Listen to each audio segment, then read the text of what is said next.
Bonjour, je m'appelle Saïd et bienvenue à la galerie El Habibi au 14 rue Sainte-Anastase dans le Marais à Paris. Je me présente, j'ai un parcours atypique. J'ai été entrepreneur durant une vingtaine d'années dans le secteur du marketing digital et j'ai souhaité évoluer et donner un nouveau sens à ma vie professionnelle et m'orienter dans l'art sous toutes ses formes. Cette aventure, j'ai souhaité la partager avec Mehdi, mon associé, ici présent. Merci pour cette introduction, Saïd. Pour moi, c'est effectivement en tant que cofondateur associé de la galerie, c'est une très belle aventure artistique, une très belle aventure humaine également, que j'ai la chance de vivre avec Saïd aujourd'hui. Et c'est surtout le plaisir de découvrir des artistes et de faire des rencontres.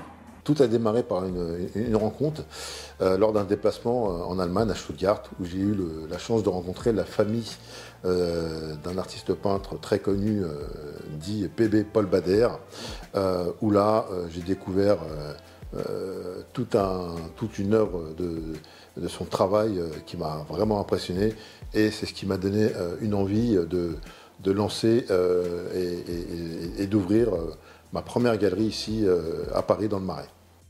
Nous avons une philosophie particulière, c'est que nous avons deux typologies d'artistes avec lesquels nous travaillons aujourd'hui. Alors la première est celle des artistes connus et reconnus localement dans leur pays, typiquement l'exemple de PB que j'ai cité précédemment, Paul Bader qui est très connu en Allemagne, en revanche méconnu dans le reste du monde. Et la deuxième typologie, c'est celle des artistes émergents, que nous allons dénicher, que nous trouvons. Et là, c'est un travail de proximité où nous allons les accompagner dans leur quotidien en leur mettant à disposition un atelier de peinture, le matériel, gérer tous les aspects marketing, les aspects de communication, le digital, mais aussi les événements et les foires. L'idée, c'est de valoriser et de les mettre en lumière et de leur donner de la visibilité, que ce soit sur le plan national, en France, ou à l'international. Et c'est dans ce cadre-là que nous avons eu l'occasion de rencontrer notre artiste phare, ici présent, Alex Mitrosset. Merci Mehdi et Saïd. Ouais, c'est vrai, j'ai la chance et je suis ravi de collaborer avec la galerie El Habibi parce que on parle de rencontres, mais avant tout, on parle de passion et d'envie vraiment de faire ce qu'on a envie de faire. On s'est professionnalisé avec vous, avec un atelier pas loin d'ici, à Pantin, où je peux vraiment être moi-même avec un espace qui me ressemble, un atelier qui me ressemble où je peux jouer.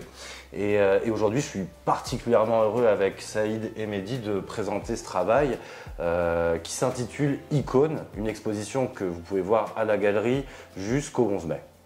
J'avais envie dans cette exposition de convoquer mes icônes, mes stars, celles qui font briller mon imaginaire, avec un mélange à la fois de culture pop, donc vous allez pouvoir rencontrer, découvrir ou redécouvrir Rihanna, Beyoncé, la fameuse claque des Oscars entre Chris Rock et Will Smith, mais un hommage aussi à des icônes, des peintres que j'affectionne comme Basquiat, Dubuffet, Picasso, Georges Baselitz, et un mélange aussi de culture un peu christique, parce qu'il y a une Madone avec un décor floral, une ode à la maternité, à la féminité. Donc c'est un peu un mélange de mes inspirations, de ce que j'aime voir, de ce que j'aime entendre, de ce que j'aime lire, pour finir évidemment en apothéose avec un grand banquet, un grand festin où les invités avec poésie et absurdité, festoient et s'enivrent, qui est pour moi avant tout la définition de la vie. Alors Alex, je te propose qu'on s'arrête sur Oui.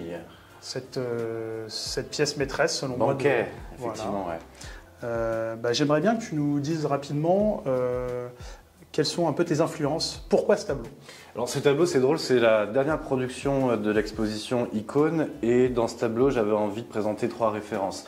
La première, c'est le poème de Prévert, tentative de description d'un dîner de tête à Paris-France, où le poète relate un dîner mondain assez absurde avec des êtres qui ont uniquement des têtes. Deuxième référence, La Scène de Vinci. Et la troisième, c'est le film Hook de Peter Pan, où les enfants, ça donne aussi un festin, mais lui, il est imaginaire. Donc imaginaire, et c'est vrai que cette œuvre a ce côté un peu plus doux, assez enfantin par rapport à ton travail originel.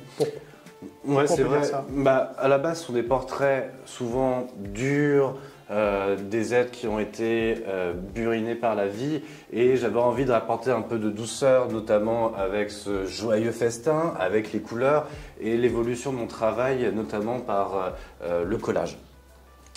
Donc je suis hyper heureux de représenter cette œuvre qui est pour moi une ode à la vie où, malgré les tumultes de la vie, on se retrouve tous ensemble pour festoyer. C'est vrai, et en parlant de festoyer, de célébrer un petit peu la vie, on peut dire qu'on continue aussi à célébrer ton œuvre en dehors de la galerie, non? Ouais, j'ai eu la chance, après Icône à la galerie Saïd El Habibi, de représenter aussi mon travail chez Barnes à partir du mois prochain, parce que je pense que Saïd, la passion mène à tout. Et oui, la passion mène à tout, et notamment à cette collaboration avec Barnes, acteur majeur de l'immobilier haut de gamme, avec lequel nous allons associer et développer un concept unique en associant une galerie d'art à un bureau Barnes.